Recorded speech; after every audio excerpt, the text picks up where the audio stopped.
So with reverse mortgages, there's the ethical best option and there's the compliant option that might be best for the company, not the customer. Which one's the right one for the customer? Which one's the right one for an originator building a business? We're excited to have here today Todd Walcott, who is a certified reverse mortgage professional, as well as another designation. I'm not even sure what it means, but what I do know about him is he's not only qualified, competent, but focused on making sure customers understand really what's best for them. Todd, thank you for joining us today. What is the difference between an ethical compliance and being in compliance? First thing is like to talk about ethics itself, and the whole thing about certified reverse mortgage professional is we agree to a higher set of standards of ethics, and one of them, for example, is, they're really against churning. They're all about educating the clients. And there are actually only 208 of us in the country. So that's a number. But for me, big part of ethics is fully disclosing and being transparent. And so if you wanted to kind of pull up that first one, this is a typical, disclosure that I'll see that's part of the disclosure package that we do when we quote a loan. And this is what you're going to get from big box lender, where they're quoting the required 30-year fix, they're quoting the required 1-year annual, and then they're quoting a 1-year or a 1-month adjustable rate. And since your principal limit or your loan amount is simply a function of the age of the youngest borrower and the interest rate, we always end up going with the 1-year monthly adjustable. That's going to get you the biggest loan amount. It's going to be a line of credit that's going to grow. That's the one you're going to go to. However, with big box lenders, they're trying to make a number. And every company has whatever they need to make for however many bodies they need to support. And so they're going to show you. Okay, hold on. Now, this is where you have to be political and I don't.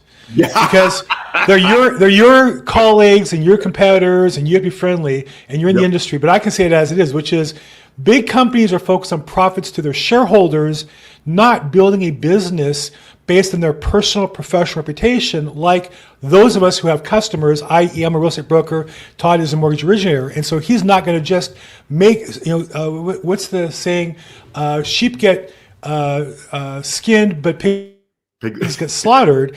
You make a living by shearing a sheep once a year, which is healthy for it. But if you're killing pigs, as the big box lender, that's the term he's using. Yep. And I want to name names, like Rocket Mortgage. I don't want to name names of big companies that do that to their customers. But what happens is they don't care because their marketing is going to drive enough loans to replace their bad reputation. Whereas an originator like Todd has to not just do what's right for the customer because it's right, but he has to do it because that's his reputation going forward in the long run. Okay, so I'm off my soapbox. Now you can be back and be polite about it, Todd. Sorry, go ahead. I just use big box to be polite. But the first thing that I always educate buyers on is the one number that is the most important number in a reverse mortgage transaction is the margin. And so a big box lender is going to just show you a margin. They're going to show you one which is going to be highly profitable to them. And in this case, the margin is 2 3/8. And that would actually be a really friendly margin for what I've seen big box lenders charge. Typically, I'll see a margin of 2.75, 2.5. And to give you an idea on that deal, if it's 100% funded, you're making 7 points on the back. An investor's Whoa. 7 points on $300,000 is $21,000 commission. And that's on the back. And that's not talking about the front. And the front is, set by FHA, or the ceiling is set by FHA, which is 2% of the first $200,000 of appraised value, 1% of the excess, up to a maximum of $6,000. And a lot of big box will charge the higher interest, charge the higher margin, make the big back end, and they're going to charge you that $6,000 origination fee as well. And that is one way of doing business. You're supporting a lot of bodies. You're supporting, TV advertising. That does not come without a cost.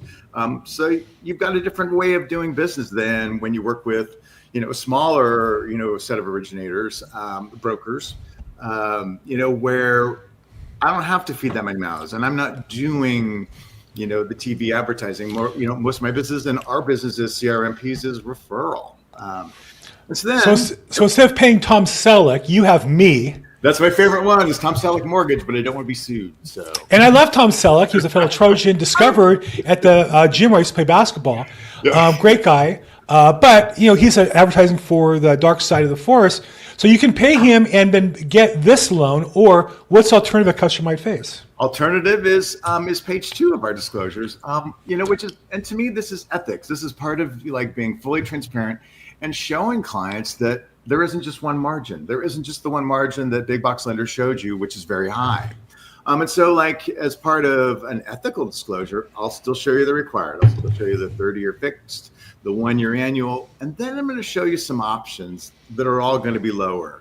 So in this case, I did a margin of 2.125, 1.875, and then 1.625. And then I kind of included the bottom where if you go all the way to that bottom line, you'll kind of see that the lower the margin, and the margin is what we're adding to the 1-year treasury bill to determine your interest rate, the lower that margin, I'm not going to get as much on the back, because the investor is getting a lower interest rate. They're getting a lower yield. So you're going to probably pay the origination fee. But then as I increase that margin, I'm going to decrease that origination fee because again, I'm going to be making more money on the back. So I don't need to charge you $6,000 on the front if I'm originating a loan at 2 1/8. At 2 1/8 margin, I'll be fine, and you'll get a great deal. 2 1/8.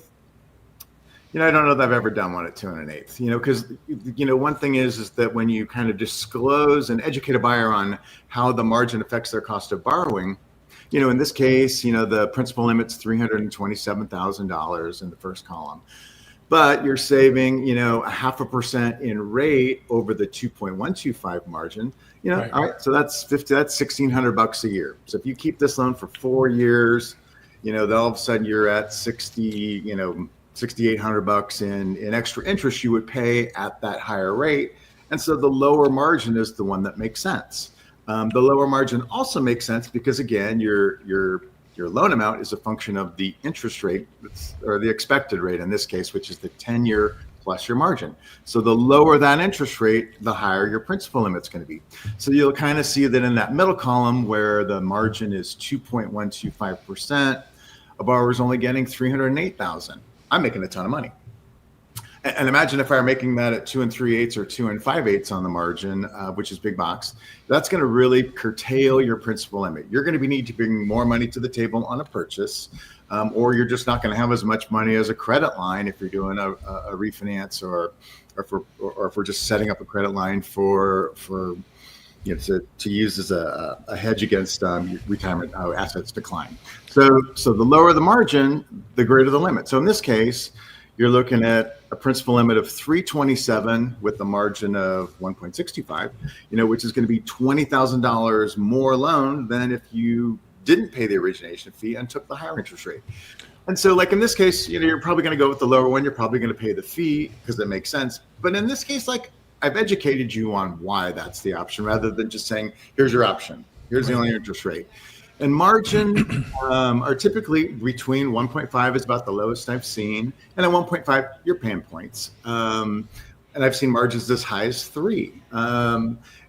Since we're at the high end of the yield curve where the 10-year treasury is in the mid 4s, we're seeing principal limits that are really low. So it's harder to make deals work when you have a high margin. If I started a low margin, you can get more deals to work. And so that's kind of why I like the lower end. But again, I don't have 5 mouths above me to feed. I don't have to pay top select.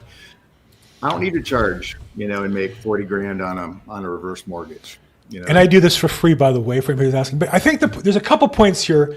This gets complicated, and we're talking in theory. If you're a borrower, Todd's going to work through your particular case, and you may or may not have a longer or shorter horizon, in which case one of the other options makes sense. But by disclosing it, you make the best choice. The second thing I know, based on my background as a mortgage lender, and I was a mortgage banker, and I was an executive for a company for a while. For those who don't know, the reason why the fees are different is the investors on Wall Street, the people whose job it is to take their customers' money, invest, and get a return. They're saying, well, if you pay me a higher margin, I'm going to make more money, but that loan's likely to pay off sooner because buyers will self-select. Those people who plan to be there forever want a lower margin. Those who want a higher margin are refinanced in a couple of years, so I have to be careful with my money. And so there's a price structure that lenders get. But then lenders know, the actual mortgage companies know, that there's certain loan officers who are more greedy, and so they even charge a higher premium for the higher margins because while Wall Street gives them a higher amount, they may have a limited population that have those loans available. And so as the borrower, you're really paying a premium on a premium when you go that route. And I think there's no right or wrong loan. There's the right or wrong loan for you. Yep. Todd's job is to help you make that decision, or if you're a professional advisor working with one of Todd's clients, his job is to help arm you with the right decisions that you can advise your client. How's that for a summary? That's a very good summary. And I think the key here is wherever you end up, educate yourself, like talk to more than one person to make sure that you're getting different viewpoints, different point of view. Because again, what I may think is the right one for you, maybe someone else may try and sell a higher product or a different product. For example, if this is a 2-year, 3-year loan, I'm probably not putting you into the FHA product. Maybe one of the conventional ones at a higher rate may actually be better because of that upfront cost of that 2% mortgage insurance. That's a number. That's a number we have to amortize. So. Well, and if the case is, let's say you plan to sell in 2 years, maybe you want to move and retire to another state with no taxes or health issues or family issues, but you can't move yet, yeah, the higher margin might make sense because it lowers your costs. And again, it gets down to weighing those options out and being willing to look at those versus just making a phone call based on a handsome, is Tom Selleck more handsome than me? I just want to know. I guess he literally is a TV star and movie star, so I should be accepting that he is. Is it worth a customer paying $20,000 more over a 5-year period of their loan? Probably not, I don't think. I don't know. Most people wouldn't go for that. So to give you an idea, the proprietary products typically have a margin of 6%, rather than my margin of under 2%. So you're paying 4 points more per year on that loan to offset a 2% FHA mortgage insurance premium. There's the math. And again, a 2-year loan, I would find another way to do it. Yeah. Yeah. Okay. Well, and I think the other part is the thing about Todd that comes across is I see your CRMP, a CMPS, which to me the most important thing is that you've been educated and that you put yourself really on the line to educate people. So talk about what's the typical process, meaning if I am foolish enough to, I'm at home watching Oprah Winfrey, and I get an advertisement in between the 15 pharmaceutical ads, I get Tom Selleck telling me I need a reverse mortgage, and I call that number. I'm going to talk to somebody on the phone. Maybe they're in America, maybe they're not. And I imagine at some point, though, I'll see a human being, or maybe I won't. Maybe it's all online, or maybe it's all Zoom. If I talk to you, though, if I call Todd at toddwalcott.com or your phone number, yep. What's that look like? What's the process of consultation look like as a professional for you? Especially with the population for this product is older. I'd say my typical client is late 60s, 70s, some into their 80s. And so, on the phone, you can do some. So for me, on the phone, we're getting kind of the basics so I can structure. Is the goal to pay off debt so that you can get by on your Social Security? Is the goal to set up an income stream so that you can, get by on your Social Security? But then from there, I would say 90% of the time we're doing an in-home consultation or at the office. A lot of these people don't like to drive or can't drive. I meet your kids, I'll talk to your financial planner.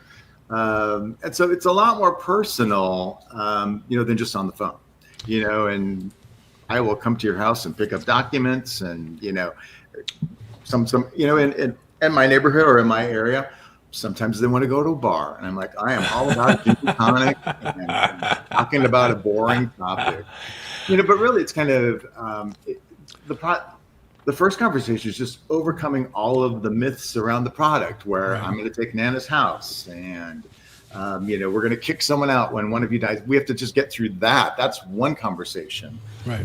Then it's like, I have to educate you on why, the opportunity cost of pulling money out of stocks to make your forward mortgage payment. I have to, kind of educate you that 3% note rate that sounds really good isn't, once you figure out that you're paying 30% taxes on that IRA distribution that you need to take out to make that payment. All of a sudden, that 3% note rate is closer to 5%. So I'm educating you on different things that you aren't going to get from most of these call center originators. That they're not going to go that deep. And some of my clients don't want to go that deep, and I'll keep it shallow for you, and I'm like, if this is what we want to do, here's why this works. Here's why a tender payment works for you. Here's why we just need to get you, out of that first mortgage that's a forward mortgage payment, so your kids don't have to support you. It's kind of figuring out why you're here in the first place, and then kind of building from there. For example, signing the application package, which all of my clients appreciate. that's 2 hours, because like we're going to go over disclosures and we're going to explain some things to you, and Oh, wow. you're going to know this product, Oh, and wow. it's like no one's going to come back later and say, you didn't tell me this, or how did I not know that? Because I will over-educate you to the point where we're saying quiet. But that's this process. It's a slower process. You do your home buyer education. We have the cooling off period in California. So a week later, we're actually signing the application. During that week, we're like putting everything together, so we're ready to push play on day one of cooling off period. But it's a different process. It's a different animal, and I kind of prefer it because it's not so high paced. Where I'm in an escrow and I need to close in 21 days, and in this census, in this group of clients, that's just not the way they operate. So these loans take longer. You have to have more patience. You're answering the same questions. You're getting to know them more as people than you do in a forward mortgage, and so it's just a lot. I like this is just a lot more personal than what's your rate? What I need to close. That, which we have that. But Well, I think there's two parts to your education. One is to get the customer comfortable to really even evaluating reverse mortgage as a tool, meaning even when they initially call, there is such a reputation that goes this product before the product that you're selling, what I call reverse mortgage 1.0, before it's all reformed. And I think that, out of habit, and I was one of those where people say, oh, I'm going to get a reverse mortgage. Wow, that's very expensive. Are you sure? Or you're going to lose the house or this or that. From somebody who's not educated. Somebody who was educated 20 years ago is really not educated because it's a different product today. So there's that education, which is what we're doing here today. Yep. And then there's really holding their hand through the process where they can make the right choice, which we talked about, and then through that, through the process of getting the loan and getting it at a pace they do. And that's why I think it's so important to have professionals rather than just a call center, because this is a very complicated process. It's educators versus salespeople. It's kind of the thing. I agree. You call the wrong person, you're getting sold the product rather than educated on the product. And then we kind of do everything it takes to put that loan together. 100%. One of my passions is that, and I have another podcast on estate planning, is that as a real estate salesperson, we should be much more involved in the discussion of, do you have an estate plan as evidenced by how you hold title to the property? Yeah. Mortgage originators, you kind of overlap that same thing. The hard part for a traditional mortgage lender, or forward to use that term, is that oftentimes by the time they're calling you, they're trying to get an escrow and you risk holding up the sale. And there's a lot to do in an estate plan. With a reverse mortgage, there's a little more time, but of course at the same time, people can be overwhelmed. I can see why you may not want to reduce that, because it's enough to get them from zero to the reverse mortgage done, yet we all understand the inherent advantages. So how do you offset the opportunity of sharing with people what will create value for them, as well as maybe introduce yourself or support a referral source, versus just overwhelming your customer? There's so much paperwork going on. Why would you want to add in a whole other notebook of papers? So yeah, that is a very, you measure, but that is, you have to have a trust in California. The probate fees in my county, in the state, I think are set by statute. So you got $1 million house, I think you have a $22,000 probate by statute, or you can spend $3,000, $4,000 to get a trust put together. So we have that conversation 100% of the time, even if it's going to overwhelm them. I'll not talk about the counseling process. I will talk about getting the estate plan properly, because they're all talking about well, we want to pass this on to our kids, or we want to preserve value. And I'm like, well, that's the number one place you got to start. There's $20,000 off the top, so that is the conversation we always have. Sometimes we'll do it in the escrow. Sometimes it has to be done after. With the HUD changes, you can't change beneficiaries. We have to restate the trust basically. So that, a little technical there, but that would be a time where we maybe push post close. 100% of the time though, a trust or how they're vested is in this conversation. You have parents that are entitled with their child. Well, you change how this ends when parents die. On a reverse mortgage, the heirs can purchase the property for 95% of the appraised value, or they can pay full price and keep the equity. But you lose that 95% option if the house is upside down when that other person is already in title. So we have title conversations, because that's going to affect what happens when there's a maturity event, as we call them. So right. So having on title can affect their qualifying or not qualifying, and or the rate. Not having them on can affect the transfer of the property afterwards. So these are things, again, that are complicated. They're not simple. There's no right answer for everybody. There's a right answer for you, and the job is to talk to your reverse mortgage professional, maybe with your attorney, maybe your accountant, to get the right answer for you individually. I always refer to like an estate planning attorney, 100% of the time. I'm not an attorney. I can't give you advice. I can tell you, you need one. And I would do it. So that is one of the conversations for sure. Yeah. So when I started this, I think you and I talked about this previously, Todd, but for the sake of everybody who's watching this, when I started this podcast, I had a thesis, which is, as an industry, we should be doing 10 times the number of reverse mortgages than we are. We should be doing more people, instead of paying cash, should get a reverse mortgage on their purchase, if nothing else, just to have the money available. The people who have homes free and clear, like those people whose homes burned down in the Palisades, if they had a reverse mortgage, they could access that equity. Now they got to wait for the insurance company to pay off, and even that's a whole nother question mark. Right. And so I feel like we should do, my estimate is about 10 times as many as we do. In an industry that's really struggling, when you talk to particularly forward mortgage originators, real estate agents, and even reverse mortgage originators, they'll talk about how tough the market is because of the rising interest rates. Yet there seems to be such an untapped ocean of business. What do we do to make those opportunities available, both for our customers getting the service I think they need, as well as you and me to get more business? What do we have to do in order to reach out and effectuate that? Because we know that demand is there, really not being served. The demand is there, and like you're kind of part of that process, by doing a podcast to kind of educate people. That's the biggest one. Welcome to the internet. Thank you, internet. That's a big one.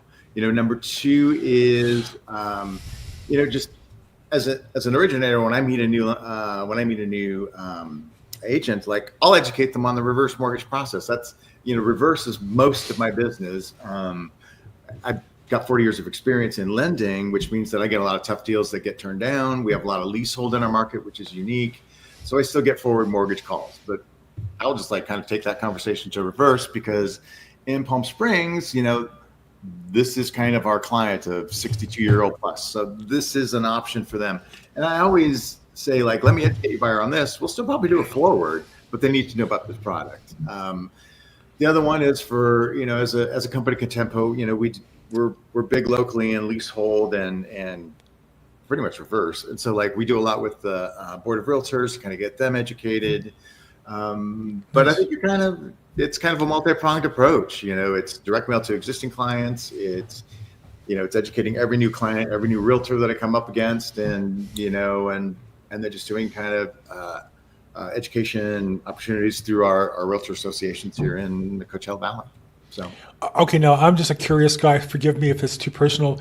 I saw your background. It looked very clean, neat, and I assumed it was virtual, but I see a cat in the background. So either you have a great background with a distracting video, or this is a live picture and you actually have a cat. Which is it? This is my house. So this is, wow. Okay. It's we have brick and mortar downtown, but it's a dark office, and so I work, most of the time I'm working from home because I'm driving to someone's house. Well, wasn't that? I assume you're a house, and I'm in my house, it's a bedroom in my home. It was more is it virtual, or is that a fake cat in the background, or is that a real cat? Because your house looks too nice and neat and clean and freshly painted to be real. And 10 times out of 10, that cat is here when he sees me on video. It's oh, I'm going to come up and visit. And so I'm surprised that she's over there and not here, because 100% of the time. Well, I don't get along so well. I'm allergic to cats. So for me, maybe she kind of knows, and we'll stay away. My nose appreciates that, so thank you so much. Okay. So education. So education, I think, is the key. And then also, what percentage of your business, again, if it's personal, I'm just a curious guy, so don't take it personal, and you tell me no. What percentage of your business is a direct-to-consumer, where it's a past client or friend of a friend, versus professional referrals, i.e. accountants, attorneys, estate planners, and those types, or fellow originators? And what's the mix of professionals that you get your business from? It's 50-50. I'm part of a networking group. Oddly, just at the gym I go to, we are all 60-something in that age. And so people just get to know me as, oh, you do that. They know I'm an originator, because everybody down here in Palm Springs is a realtor, a massage therapist, or a mortgage broker, so they know me as different. Nobody thinks you're a weightlifter, I guess, huh? Yeah, I was. Oh, okay. There you go. I used to bench 310. That's, Oh, wow. That's legit. That's legit. But at 60, you have to kind of like stop hurting yourself. Your body tells you no. Okay. So, but I would say it's 50-50. And, some of the originators that we had talked to at the latest conference, like, personal referrals are most of their business, Right. and in Palm Springs. And I think that is going to be where this goes. As I'm entering the age, I'll be 60 in a couple of months. So my sphere is all, 62 plus. So it's going to be more and more, it'll be more referrals. So it seemed to me then, if your business is mostly referrals, mostly consumer referrals, i.e. friends, family, center of influence, that keeping in touch with them, both explaining what you do, because like nobody knows what you do. I don't know if this is your case, but in my case, like I was a lender when I started my career in 1986 until 2008. So for the last 17 years, I've been a full-time real estate broker. Nobody in my life knows I'm no longer a lender. I don't know why it is. I was like, are you kidding me? Yeah. I send out 1 million emails, Facebooks, LinkedIn, videos, YouTubes. I've got 7,000 followers on YouTube. I do videos every day. Nobody knows what I do. It's the most amazing thing. So what do you do? Obviously, you've been successful at it. What do you do to stay in front of the people you've met who today have no interest in any mortgage or any finance, but 2-3 years from now will? What do you do to stay in front of them so that when they have questions, they call you rather than, God forbid, the guy who's advertising on television? The right for Tom Selleck, yeah. So, and I love Tom Selleck. Don't get me wrong. I love Tom Selleck. Henry Winkler, yeah, big fan. Just don't like the service. Okay, go ahead. I'm sorry. So, I just recently went through cancer treatment, and during cancer, it's like, okay, I'm asking myself these same questions. So, right after we recorded a set of 10 videos that we're editing, and then during cancer, I had a professional reverse mortgage page put together, worked on search engine optimization. So that is going to be segment 1. And, and then we're going to start doing the videos to basically be, expert in class, to kind of present yourself that way, because to me, it's more, I'm going to be more of someone you come to because of my educationally, right, rather than you coming to me because I'm, pounding you with, you need to work with me. So that's going to be the main one, is just kind of education. It's like, I'm more of a soft sell, than an intro. I'm more of an introvert. So we do business a little bit differently.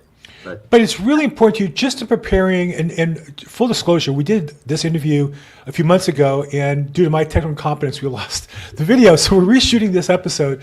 And we've met before, we met in person. So, but one thing that's clear to me about you is it's really important to you that you come across as technically providing options to your customers. Like, it's really important that they know the options, that you really care about that. Everybody has something that's important to them, and that is to you. And that's where the education of the consumer comes in. So, congratulations. I think on behalf of the industry, thank you for making that. I never once heard you talk about maximizing your revenue or your service fee or your throughput of deals. I've always heard you talk about how do you make sure the customer gets the right deal. It is, and it's kind of interesting. I'm also a court-appointed special advocate, and CASA, what we do is we advocate for kids in the foster care system in court. Wow. So kids have, mom's got an attorney, dad's got an attorney, kid's got an attorney, kid's got a social worker, but nobody ever asks, what does that kid want? And so that's CASA's, we are their voice, And so when I have the elevator speech with people, when I'm meeting them at a bar, because I don't want to go out and say I'm a reverse mortgage salesperson, that's an instant turnoff.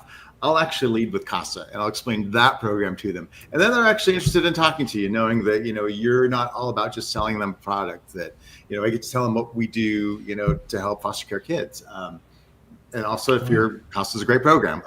Kids with CASAs are twice as likely to graduate high school. They are unlikely to end up in prison. 75% of our incarcerated have experience with the court system, and we keep them out of that. So it's a great program. So I lead with that, and then blend into reverse mortgage because if I can advocate for a kid in court, I can advocate for you, with an underwriter. So yeah. So CASA's child advocate, court appointed Court-appointed special advocates. Yeah. Court-appointed special advocate. Wow. And I've seen them being in probate court. I've seen it on occasion. They're more common, I think, in family court or criminal court. Family court. Yeah. Family court for sure, which I haven't spent a lot of time in, but a little bit, and I come across that. So, well, thank you for your service on that, because that's. So that's going to be one of my videos of who am I, and part of it is gossip.